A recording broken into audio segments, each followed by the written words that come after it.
Some viewers may find the following video disturbing. Viewer discretion is advised.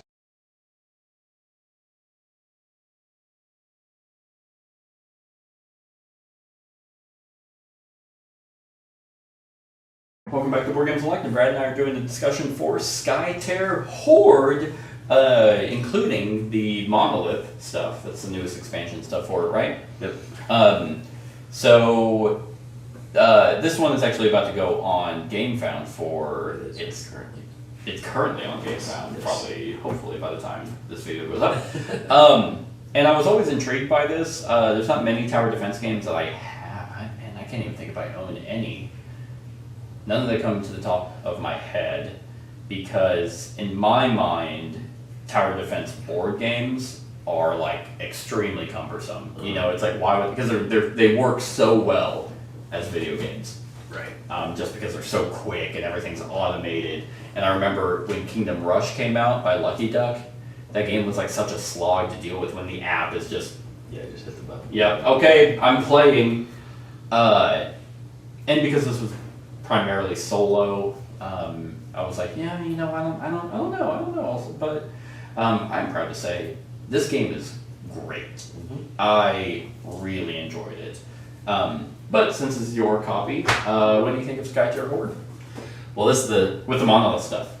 the Monolith stuff makes it a lot better, in my opinion. I mean, the original was good. It was a top 100 game for me, I believe, just before I had the Monolith stuff. Mm-hmm. Because it plays really well solo, but I just wanted a little bit more, and that's what the Monoliths did. It doubled the amount of character decks you could do. Yeah. It added more hordes. It changed up the minions to make them a little bit different, because the base game was almost a little too difficult. They changed it a little bit to make it a little more thematic and fun, I think. But just the sheer variety in this box, because right now, and they did a good thing, because every single thing that's coming out, and even with this new campaign, the campaign that is on the deal, it's all going to fit this box. They've already showed it, and they've showed on their campaign page showing how it fits in this box. It's not going to be some separate box Right. yeah. But there's so many different hordes, there's a stack of different castles, a stack of different outsiders that are all different kind of main bad guys, completely different. I mean, there's a shit ton of them. This whole stack is outsiders. Which, I mean, is fascinating, because it's like, in a lot of games, these minions here, you would expect there to be tons of those. And it's like, which at first you hear, it's like, oh, are there different minions? No. Oh, really? But then you realize, well, they're really just a way to, one, potentially just kill, so you can get mana. Not mana, you can get cards. I keep thinking like Summoner Wars. Oh, that's how I get mana, is I kill monsters. But they're really also there just to kind of have a mill. It's the timer. It adds the timer to the yeah. Yeah. So, but by just having the different enemies and castles and outsiders, it's like, one, it's streamlined, and two, it still gives you that same variety of a unique special power that's your side and the unique power on the other side. I also love the fact that you have the portals that are kind of like not necessary. Well, the first one is, but then the rest are kind of like, ooh, that'll be a really good benefit if we can kill it. Just something to give to you. Because if you go to the very last one, last one, it should say, if it's like the solo, that you don't put damage on it. You start, you can heal the castle. Yes. You can, but you have less rebuild. You have less mana generation. Right. But it changes it to where it's like you're rebuilding or healing. But instead, I usually don't get to stage 4 though. No, especially because now it just does 1 damage. Like, it just takes 1 damage for you to rebuild. But it is so fascinating that they've implemented a mill mechanism in a game that's not Magic, because it's like, it sucks. Like, milling. No one likes mill. Even like the only people who love mill are people who play it. And even they're not having fun because everyone targets them if they're the ones doing it. In Netrunner, I was a mill player. That was my favorite deck, was mill. Right, and you were the only one enjoying it, but if Netrunner was a multiplayer game, you wouldn't get to play, because everyone would immediately target you. So here, where it's solo or cooperative, it's like the AI is doing it, and it's just like shit. Okay, but I like the fact that they also have ways for you to get those back. Mhm. And that's another thing with the rebuild. The thing I've learned over the time of playing this is rebuild lets you pick cards out of your discard pile. Yes. Put them in whatever order you want, and then they go on the bottom of your draw pile. Mm-hmm. So you can, if you're getting really good stuff milled, you can put those at the bottom of your deck, and it's like your last heroic charge thematically. Because it's like, oh, my big heroes are down here at the back. Right. You know, we're almost ready to lose the castle. It's time to, Yeah. throw the big guys out. It kind of is cool that way. Right. And what's great about this is I never felt powerful. Like I never felt like, oh, I have so much mana. Let me just play every single card from my hand. Mm-hmm. But I never felt underpowered. Right. Like if there were cards that were like, it almost feels like it was designed on purpose that you had to wait like 2 turns before you get your big guys out. It's like, oh, I get 4. That puts me at 6, and I need 7. Okay. That's the co-op thing though, because when you're playing solo, you start with 6 mana every turn. Oh, okay. On the first card, and then it goes to 7 and Yeah. stuff like that. So when you're playing solo, you get to put a lot more cards out. Mhm. You also go through your deck A lot quicker. because you're killing and you're constantly drawing on your deck. Right.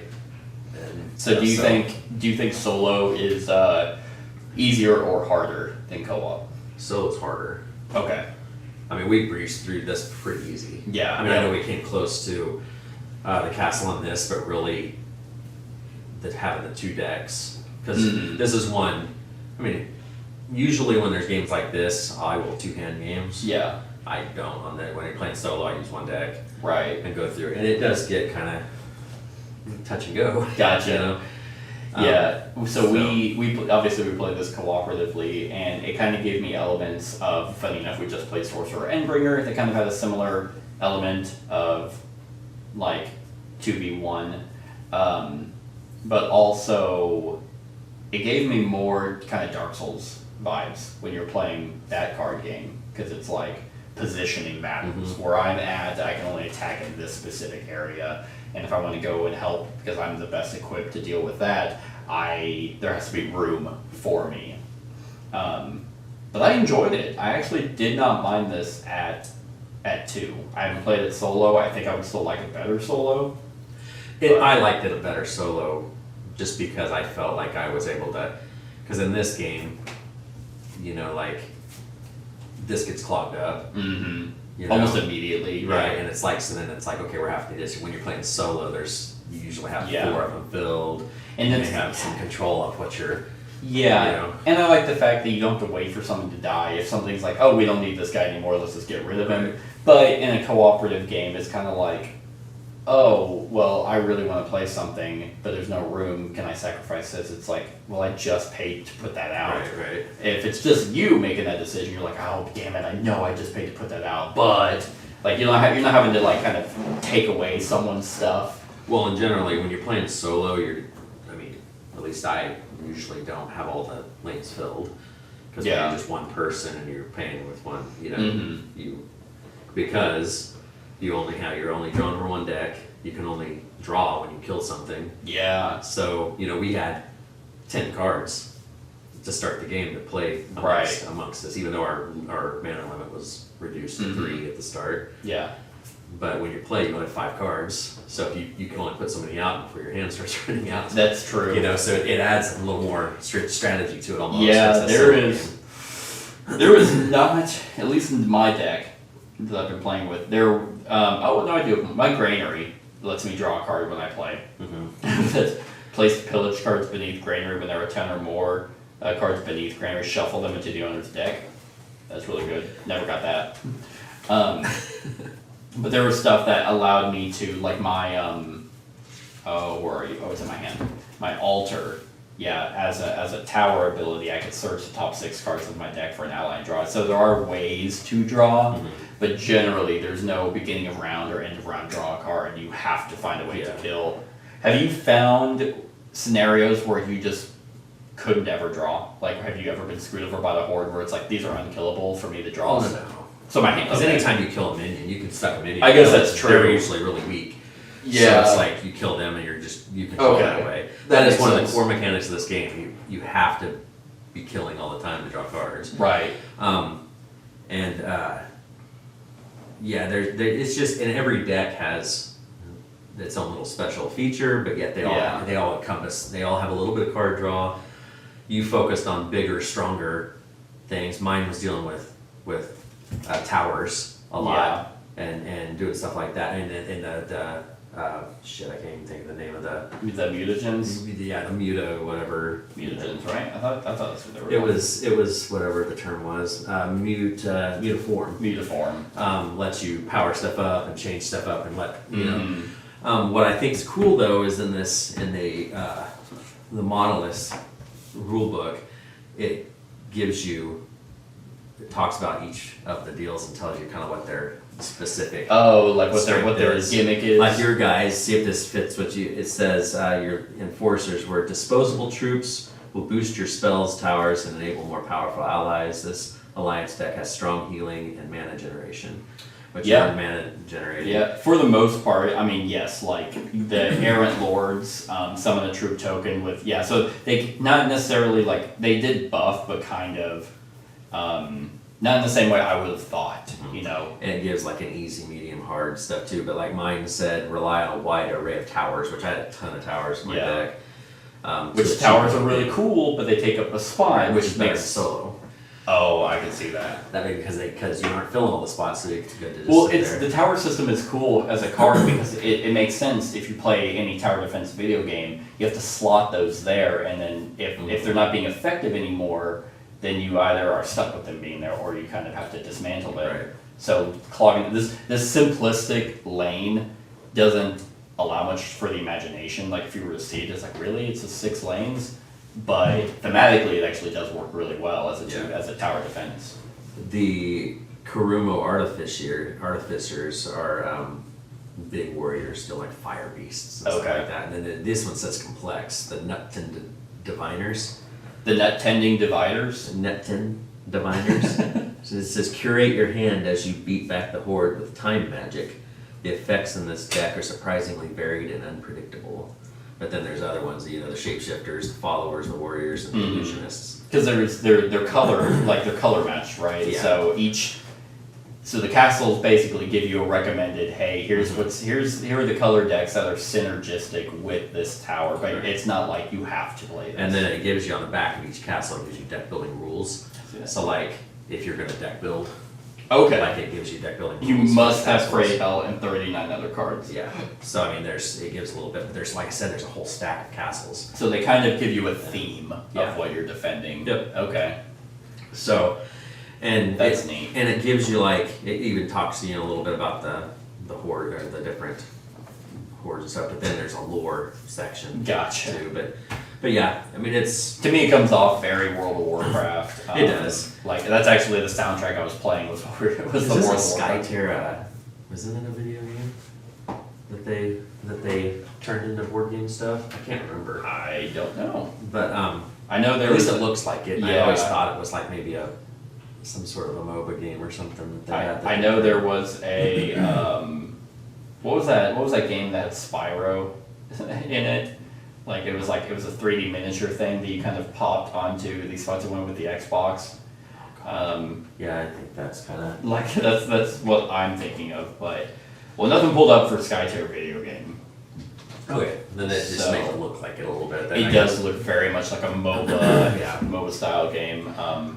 The art is really good. Again, high fantasy World of Warcraft is the vibe that you're getting. Big armored people against hordes of whatever. And what's really cool is they just utilize different rules of, but while keeping it simplistic. There's not like additional tokens or all this extra stuff. Yeah, and the replayability is awesome on this because like I said, with all the different decks you have. But then within those decks, you can choose what level of difficulty. So it adds certain monsters. It may add more monsters or more epics and all that. And with having the stack of the outsiders, which change your setup, and stuff. There's just tons of replayability. I would have liked different portals. I think different portals would be nice. Because you said they have a solo, There's a solo and a competitive and a cooperative. Which the campaign expansion, I noticed it has another set of portals. I don't know if it's campaign specific or if they're for this too. I don't know. But it did say there was more portals. But even then, sometimes simplicity goes a long way when it's just like, hey, here's your variety. This deck and this deck. Pick one of each, and that's what you got. And this is still going to feel completely different. The one negative I had, at least at the beginning, and you were picking it up the more you played, was the acrylics don't match the symbols on the cards. Yeah. They put a thing in the box that shows the cardboard token on top and what the acrylic is for that. So like when you see a card that says do a red circle with a minus in it. Mm-hmm. That's a broken heart. That's it's losing a health. So it's like you would have thought they would have tried to match the cards. You would think that, and it seems like they were like, hey, we just it blows my mind that they would make acrylic tokens that aren't the same with what their cards. And instead of being like, hey, instead of remaking your shitty ass acrylic tokens, how about you just make them correct and not give someone a half-ass piece of paper? Yeah. That's kind of like, we fucked up. How about you have it? So actually, I know when I got the original box, it was like half that size and like a magnet lid and stuff. It was the deluxe version that had the tokens. Yeah. And it was these tokens, and then when you got this, it had a few more. Right. And then and I know they're keeping it this way because in the campaigns expansion, you get, if you do the deluxe deal, it adds more tokens. Yeah. But it's the same symbols. It's like I would literally just rather use cardboard. But I've played it enough now. I see one and I know what it is. Like I don't. Right. It's easy to I mean, and I didn't need it either. It's easy to know exactly what the tokens mean. It's just more of a principle thing where it's like, look, just for ease of access, I want to see what's on the card and just grab. If the cardboard tokens that come in the game are what's matched on the card, I'll just use those versus whatever. Because acrylic tokens aren't ever like a plus for me. If they were metal, well, then don't get the deluxe version. Yeah. If you're gonna back it. Okay. Because the deluxe just adds this. Yeah. And I think the playmat comes with it regardless. And the playmat, I mean, I'd like the play. If you don't have the playmat, it's 2 cardboard things with 5 to 10 and 0 to 5. Oh, it's just and the it row. Sets the middle and play outside. There's no board. I see. So I mean that's why I like this, just because at least it organizes. No, that's true. But other than that, the card play is done really well. In the cooperative, you actually were allied. Like it only like abilities just said, hey, give an ally something. It's like, oh, okay, so I can use that on yours. We were actually communicating back and forth on who was dealing with what, which is very nice. My worry was going to be that the minions were going to ramp too quickly, that it's like, well, I can't gain mana because I can't kill anything. Because the randomness of a deck made me worried that my hand would be something of unplayable cards, and I can't kill anything to get mana to play them, so therefore I'll just lose. That was my initial worry when I was looking at this game. But that is never really the case. If you're not killing something, you probably kept a hand that was too high. You had like all your 6s and 7s in your hand. You're like, I'll try and work it out. Which again, you just wait a turn. It's like, now I got my big guy. The other thing that I like over Endbringer like we played is there's no dice resolution.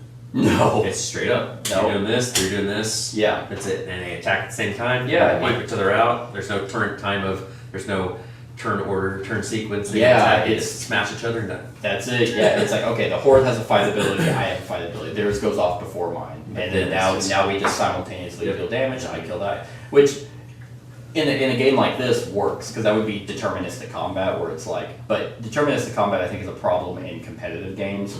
Here it's like it works the exact same way as Magic. And these kinds of games I always kind of compare to Magic, which is why in Sorcerer, for example, it's like, why have the dice? Why didn't they just do this type of combat? Hey, here's my attack value, here's my health value, I get to attack first. You still assign your damage, but I'm doing three hits, You assign the 3 damage wherever. I really think it's the crits. I honestly think the crits is the only reason the dice are in that game. Yeah, and the crits in that game might just be to make the game go by faster, because if I have crits, then I can assign it to the battlefield, because you're fighting for those battlefields. But yeah, here it's just, it makes so much sense, and it's so much cleaner. And it says it plays in 30 minutes when you're playing solo. That's exactly right. I can see that, because you probably lose. Throw it out and go. And even our games at cooperative might have been 45. Yeah, they weren't bad at all. And what's also really cool is this game we elevated the difficulty by 1, right?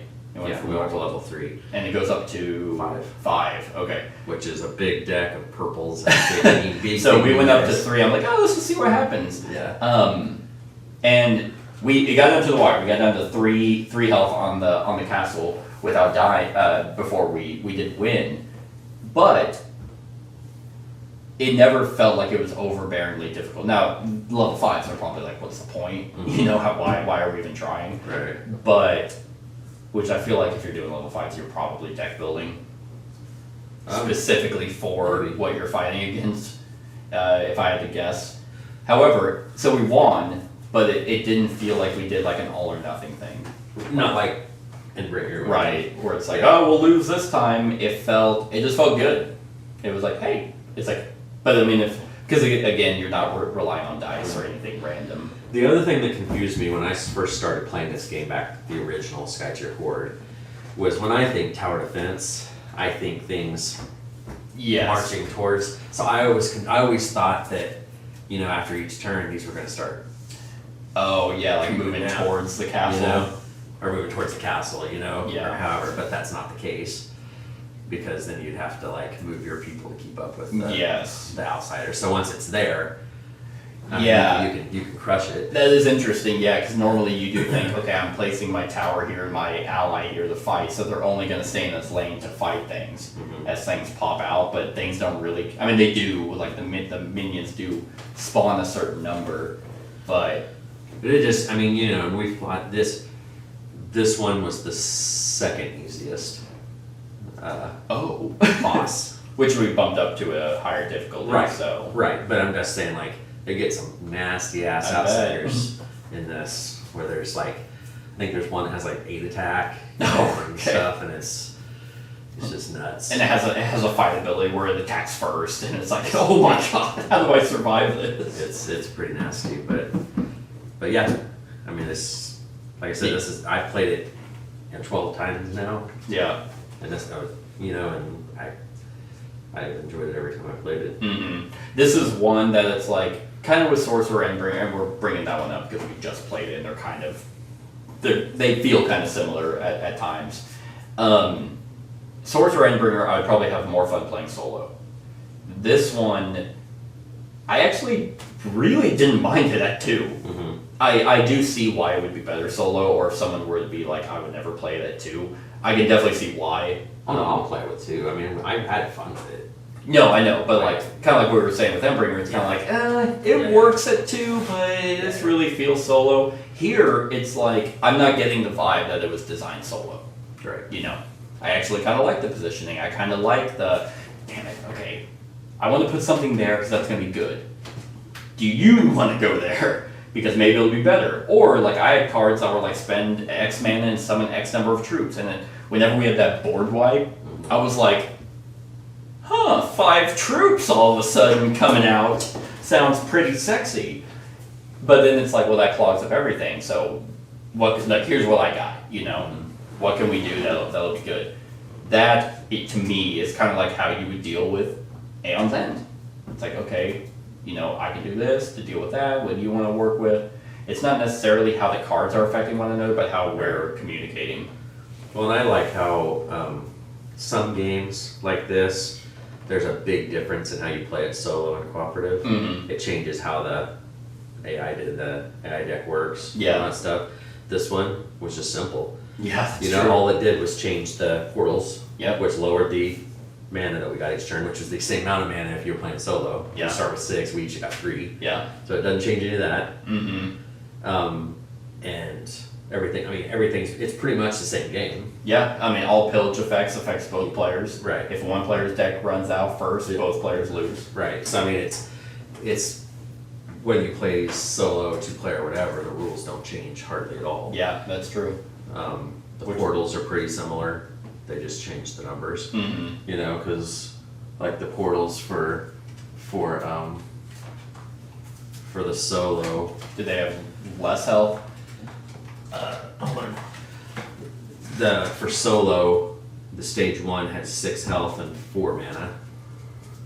Stage 1 had 8 health and 3 mana. Okay. Right, and then stage 2 was 8 health, 6 mana. Yep, so stage 2 for co-op is 10 health, 4 mana. And then 3 was 8 health, 6 mana. So same thing. Same. And then 4 was plus 3 mana and 1 health. Okay. To do the stuff. So you gain more mana and it has less health to damage it. So there's competitive 2 players and competitive 3 players. Yeah, because it mentions that it's competitive as well, and I was kind of looking at like the rules for that as we were playing. I'm like, how does that work? Maybe it's fun. I have not played it competitively. There's achievements. Win the game with a 30-card deck built without any limitations. Your castle starts with minus 10 health, or with 10 damage. Oh, cheater. So you basically build any deck you want, but your castle only has half health. Yeah, Okay, I have all legendary I think cards. this had maybe some of that stuff in it too. That's but fun. yeah. That's a fun little way. Like, because this kind of feels like if you're playing like Halo, and you're putting the achievements on. Right. Start the game with Gold Yarn in your hand, destroy the last stage outsider and its 2 neighbors with a single Gold Yarn strike, 1 bear army. That's neat. Oh, okay, then it talks about the Skytear MOBA game. So Skytear was a MOBA, the miniatures game. Oh, okay. Yeah. No, it was inspired by MOBA. It was a 1v1 MOBA. Okay. Is what it was. Because I've always looked at it because it looked really cool because it was miniatures and really. Yeah, I think that's why I like Guards of Atlantis or Guards of whatever it's called. It's a MOBA style game. Yeah. But then this came out. I like card games. And, But yeah, I mean, this is a good one for right. sure. All right. Well, on a scale of 1 to 10, what are you giving Skytear Horde with Monoliths? I'm gonna roll with a 9. 9, man. Yeah. I'm right there with you. Yeah. And then the campaign stuff was just like a short, like one-offs. You can do one-offs or you can do a short 4-session campaign with where you're like a you buy keep the deck. You can buy stuff and add it to your deck. Yeah. And help heal your castle. Feels like because your castle health, it sounds like. Stays from game to game, and you have to rebuild. Yeah. With your gold. Feels It's kind of cool because you're like rebuilding your castle up a little bit. But you have like money. a pool of money that the minions take from you, they're so trying to it's steal like, it. Right. what the fuck? So it sounds like it'll be pretty cool. I think. That could be fun. Again, simplistic is Right. what it sounds like, where it's like, okay, I have 30 gold to spend, and okay, the minions took it, now I have 20. Oh man, how do I reinforce my castle? Or that guy over there is 15 gold, but he's really good. I think that could be a lot of fun. But I'm right there with you at a 9. I'm now very excited to get my own copy in like 2 years. They actually are really good. At Are they? Like when I did this campaign, it was here in a year. Like maybe okay. less than a year. Awesome. Like they're with it. Sweet. They've done really well with their delivery. Well, good to know. Well, yeah. Everyone, let us know if you've played competitive. If you think that's fun. I am kind of curious if it turns into like maybe a 1 versus many. I don't know, but. Yeah, that's it. You got anything else? Nope. Cool. Well, that's your thoughts on Skytear Horde. Let us know what you think of the game in the comments below. Other than that, like, comment, share, and subscribe, and have a wonderful whatever time of day it is for you. Hey everyone, thank you for watching, and I really hope that you enjoyed the video. If you would like to see more of my content, go ahead and click that subscribe button and the bell to be notified whenever I upload any new content. If you feel like supporting the channel, you can go ahead and click that Patreon link to be taken to my Patreon, and any help is truly appreciated. Other than that, stick around for any other run-throughs or reviews or cool top 10s or whatever I feel like putting on. Other than that, like, comment, share, and subscribe, and have a wonderful whatever time of day it is for you.